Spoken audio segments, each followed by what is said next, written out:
কিছু তো আছে আমাদের এই বরগুলোর মধ্যে। আমি সকাল থেকে এই কোশ্চেনটার উত্তরই খুঁজে পাচ্ছি না। কিছু তো আছে বরগুলোর মধ্যে, না হলে আমরা এত ঝগড়া করি, এত মারপিট করি, এত কিছু বলি, তবুও আমরা ওদেরকে ছেড়ে থাকতে পারি না। কোথাও যাবার হলে ওখানে গিয়েও শান্তিতে দুদণ্ড থাকতে পারি না। ওদের কথায় এই খোপড়ির মধ্যে সবসময় ঘুরে ঘুরে বেড়াই। তাই ভাবছি কিছু তো আছে যে ওদের ছাড়া আমরা থাকতে পারি না কেন, এরকম মায়াজালে আমরা জড়িয়ে পড়ি কেন।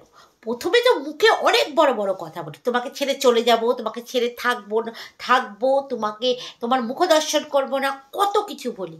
কিন্তু যেই কোথাও চলে যাই সেই আবার মনটা যেন ছটপট করে, কি করছে কি খাচ্ছে কে জানে। তাই তো ভাবছি কিছু তো আছে এই বরগুলোর মধ্যে। আপনাদের জানা থাকলে আপনারা একটু জানাবেন তো।